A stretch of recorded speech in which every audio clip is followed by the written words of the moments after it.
In my opinion, the 2010s have got to be one of the best eras to live in, unlike the no attention span brain rot Skibidi toilet that kids watch nowadays. Today, I will be going over, in my opinion, the best decade ever.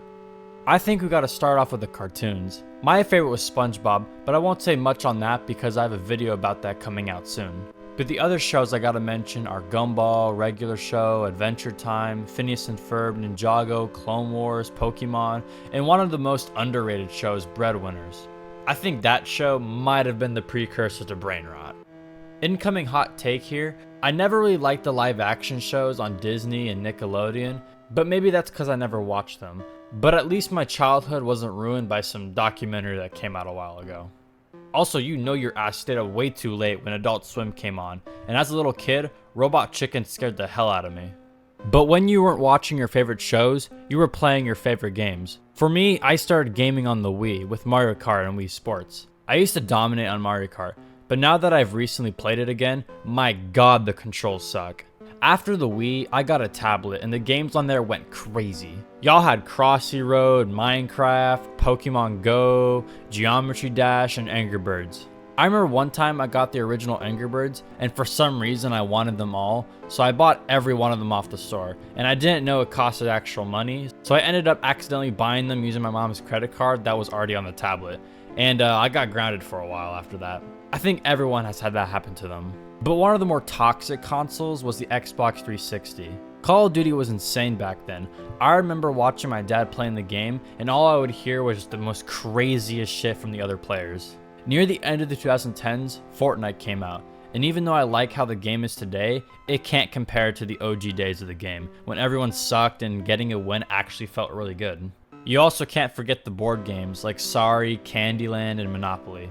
That game got toxic. It got so toxic for my family that there was a conspiracy that my mom always wanted to be banker so that she could cheat the game.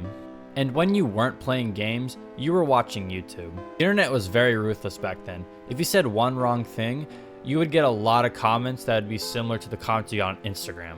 I remember the edgy YouTubers being Max Mofo, iDubbbz, Grade A Under A, and one of my favorite YouTubers ever, Beastie, or Beastie Reacts, whatever one you were watching. It's unfortunate that he disappeared 3 years ago, but it's kind of sus one of his thumbnails changed recently. Also, the diss track era of YouTube was crazy. I remember Rice Gum was dissing everyone, and once I got the attention of iDubbbz, it was over. One of the greats of YouTube were the Minecraft YouTubers like Popular MMOs, Stampy, and Dan TDM. Those mod showcases made me want to download mods, but I think I just got a couple viruses instead. Toy review channels went crazy too, like EvanTube HD. I remember watching him review LEGO Star Wars and then putting that on my Christmas list later in the year.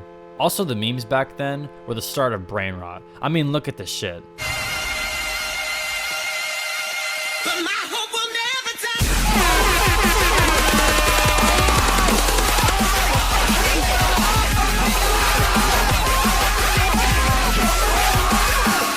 One of the core moments from my life were the creepypastas, like Smile Dog, Unalive Mouse, and the scariest in my opinion, Jeff the Killer.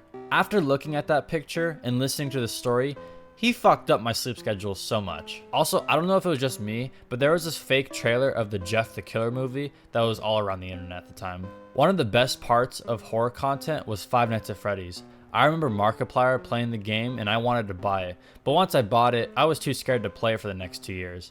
Then I locked in and beat the game all the way to night 7. The best memories from this era were the things you would do around your town with your friends. Going to places like McDonald's, Chuck E. Cheese, and Toys R Us felt like going to Disneyland. And when you weren't going to these places, you'd be going to the places like the pool, the playgrounds, and if you were like me, the Boys and Girls Club. There's a lot of stories from the Boys and Girls Club that are pretty nefarious. I just can't tell you them because the video would be a little long. I remember having Nerf wars and lightsaber fights at my friends' houses, but then it would hit you in the fingers and yeah, it was time to call it quits.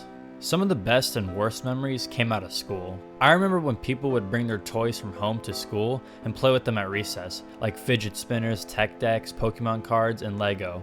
It was so stupid when they put rules on banning toys. Also, the book fair went crazy as well. There would be bangers like Captain Underpants, Diary of a Wimpy Kid, the Minecraft handbooks, Lego books, and Goosebumps. Also, the computer lab was aight, but mainly was cool when you would sneak play games instead of doing work.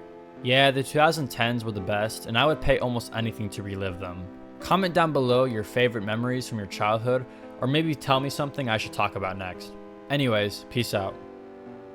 Also, can you like and subscribe for me, please? Oh, that'd be very much appreciated. Thank you.